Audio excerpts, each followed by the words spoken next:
The Australian Financial Review. In public health, where the stakes are so high, hiring the right people is a fine art. What I've found over time is that someone can bring technical skills, but without the sort of alignment of values, the enthusiasm, the passion, but also the attitude and the willingness to learn, it may not always work out.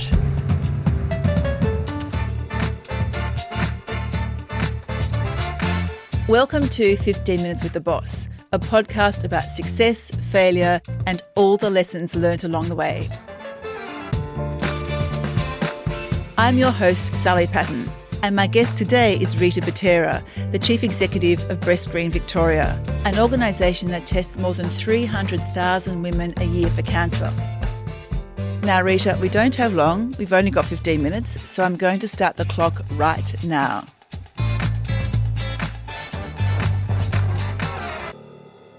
And my first question is about your morning routine. What time do you get up? What's for breakfast? And are you a coffee drinker? Well, my routine is I wake up at about 7:30 in the mornings, straight for a cup of coffee, then do the routine things like makeup, organise some lunch, get dressed, and I walk to work. I really look forward to the walk, and if I can't get my walk in, I want to fit some exercise in, walking around the park after work or going to the gym. But the routine is really quite simple. The 45-minute walk just gives me that time. Usually I ring sisters, family, have a chit-chat on the way, catch up with things I've missed out, and I get to work again, another cup of coffee and start for the day. And are you a breakfast person? I tend to do a really good healthy smoothie that I'll take with me on my walk, and I love that. I enjoy that, and it keeps me going to lunchtime. My next question is about a pivotal moment in your career. Was there a project you worked on, a promotion that you were given, or something that happened that changed the trajectory of what you were doing? Well, I think very early in my career, I'd been working in the field, in the welfare field for probably some 6 years, and I applied for a job as a coordinator of a migrant resource centre.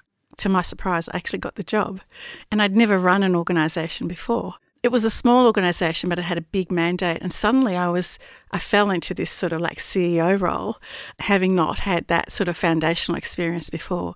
But I had to learn really quickly. I had to sink or swim, and I had been working with people for a long time, and so I was able to transfer a lot of those skills that I'd learnt, but really relied on a few mentors and leaders to help me navigate that space.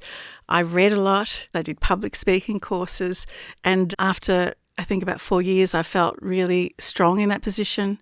I think the key things that I learnt early on in that job was that I actually enjoyed the leadership. I enjoyed having an impact at a broader level in the community. I learnt to be political. I learnt about the importance of networking. I learnt about the importance of advocacy. I learnt about the importance of evidence to get change. So when you went for the job at the Migrant Resource Centre, that involved essentially running the organisation, something you hadn't done before. Why did you think you'd be a good fit? Well, I am a child of migrant parents, one of 8. I did see struggles of my own family and parents, and my role as a child helping them navigate a world where different language is spoken. And also in my studies, I really focused on migrant welfare as well. And so when the job came up, I thought, I might have a go at this. And I think my personal experience, my experience in the welfare field, all that together really helped me. And they took a chance with me. My next question is about career advice. What's the best piece of career advice you've ever been given? Well, I've worked in lots of different organisations over my time, and I remember there was a situation in one workplace where I was having some real challenges with one of the stakeholders. I was working at Vic Health, which is a health promotion organisation, and it was an external stakeholder, and we were running a program to get kids more active in the community, physical activity being really important to wellbeing for children. And so there was a slight difference of policy opinion around what's the best way to encourage children to engage with their external environment safely to get to school. And we were running a walking school bus program, a great program where groups of kids would get picked up along the way with a group of volunteers and walk to school, engaging with their community, getting to know their streets, learning how to cross roads, that sort of thing. We were promoting, teaching independence for children and not necessarily having to hold hands every time you cross a road. And I think the opinion of the stakeholder was that all children should hold hands when you cross the road. So it was only a minor thing, but it was enough to sort of generate a little bit of conflict where I was saying, well, we can't promote that because this program doesn't do that. And I was talking to the CEO after that. One of the things he did say, Rita, think about not burning bridges. And it was about not burning bridges, even when we have a disagreement or a different view on different things, because you never know where people turn up in the future. And so for me, the not burning bridges and being more collaborative, but diplomacy is what I learnt from that. And I think the diplomacy skills have been really important. And so why do you think the CEO gave you that piece of advice? I think I probably got a little bit over-involved in the issue and probably a little bit more passionate in terms of my opinion. And it was really about looking at that more carefully and looking at the whole picture and thinking what's the best outcome for all of us here. So it was about how can I use my skills, my diplomacy skills, in a better way to get more of a win-win situation on the ground. Okay, Rita, we're going to take a short break, and when we come back, you pick the questions. I'll see you soon.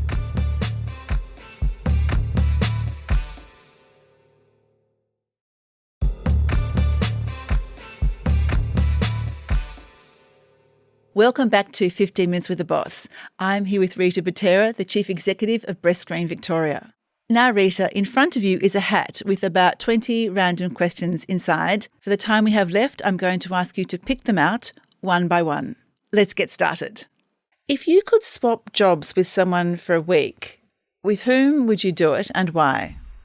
Well, I think it would be really interesting to run a footy team. AFL? Yes. I imagine, yes. I have no idea how I would do it, but I don't mind the sport. I've seen them in action. It's a very exciting sort of job. It would be very challenging. It would bring a whole different industry to me as well.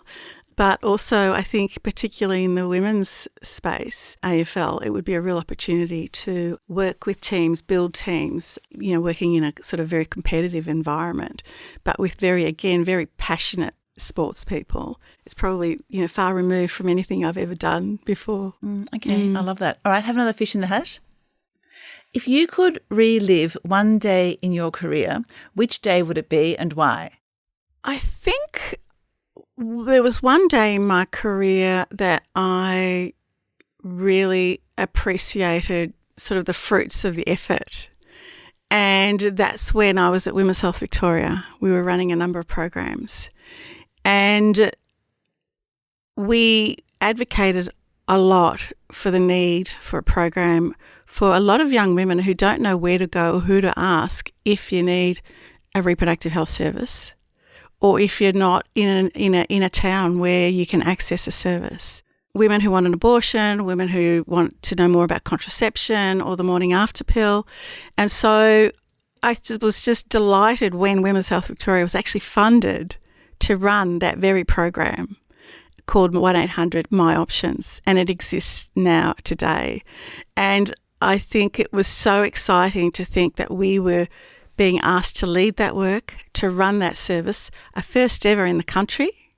It was really exciting, and it's really running strong and really well now with connections to so many providers. When we started, there were hardly any providers that were game enough to be on a public site.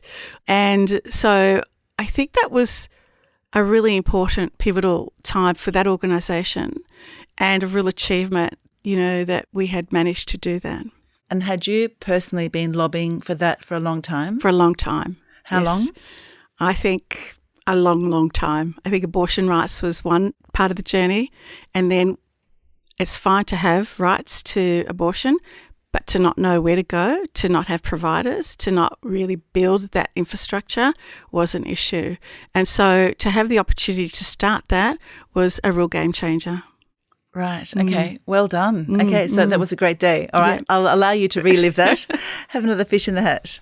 What are your favourite interview questions when hiring somebody and why?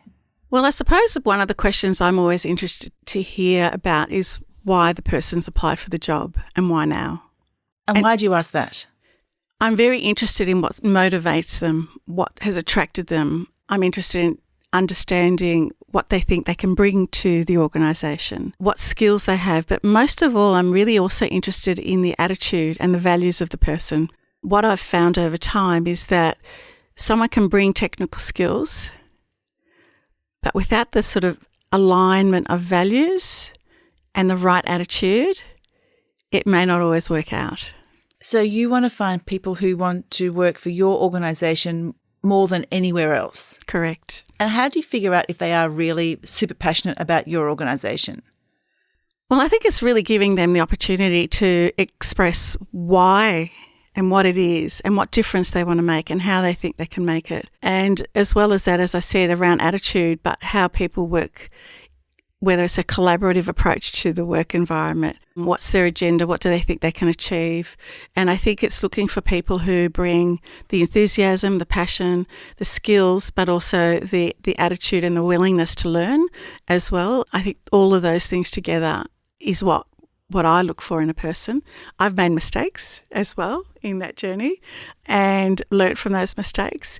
It's sometimes very hard to pick the right person. You know, something I've also learnt, it's really important to also check with previous employers, referees, get the whole picture. Oh, so you take that role very seriously now? Absolutely, take it very seriously. It's really important to understand how the person has worked in a previous workplace, what they brought, how they worked. We can ask specific questions when you do referee checks. I always will do 2 referee checks, and I often like to do them myself. And in cases where you felt you'd hired the wrong person, were referee checks something you felt you could have done better? Well, yes, it's having the questions that you want to ask the referee, being very specific. If there's something you're not sure about, being more specific about the questions that you do ask referees. And that's something I've learnt where I think I'm not sure about something, I'll make sure that they're the questions I ask the referee now. That's a great piece of advice. When hiring, always run reference checks. Let's have one more question. If you could give a TED talk on something unrelated to your career, what would it be on? Bringing up twins. It's a tough gig. It's a tough gig having 2 babies at the same time. But something that was really amazing about it was they always had a little pal. And so having each other actually took a lot of pressure off me as a parent and sometimes sole parent. And so it was quite extraordinary to experience the lives of these 2 amazing babies who grew to be young women and know that there's light at the end of the tunnel, because you do get there. I remember pushing a pram around and seeing other women with twins that might have been older, and I just thought, oh my God, am I actually going to get through this? Is there light at the end of the tunnel here? It was kind of like this revelation that maybe I can. And I've got to a point when they're now grown up and I would never do it differently. So there is light at the end of the tunnel? Yes. I've now got one final question, which is, if you weren't doing your current role, what would you be doing? I think if I could marry 3 things together, it's what I'd like to do. Okay. What would you like to marry? I would like to marry being in Italy, painting. I love painting. Never get enough time to paint pictures, and cooking, food. And whereabouts in Italy are you going to live? It doesn't really matter. I think any part of Italy is beautiful. I love Sicily, love Calabria, which is where I'm from, but also enjoy other parts of Italy as well. And do you cook a lot of Italian food? I love Italian food. I don't have a lot of time to cook Italian food, but I'll always be up for a lasagna if I have time to do it. I love a lasagna, good lasagna. Sounds delicious. And just like that, Rita, our time is up. Thank you so much for allowing us to spend 15 minutes with the boss. Thank you. And thank you to everyone for listening. If you like the podcast and you want to hear more, consider sharing the podcast or writing a review, as it helps us to reach more people. And follow us wherever you get your podcasts. At the Financial Review, we investigate the big stories about markets, business and power. For more, go to afr.com and you can subscribe to the Financial Review, the daily habit of successful people, at afr.com/subscribe. This podcast was hosted by me, Sally Patton, produced and edited by Iona Rennie. Head of audio is Alex Gower, and our executive producer is Fiona Buffini. See you next week.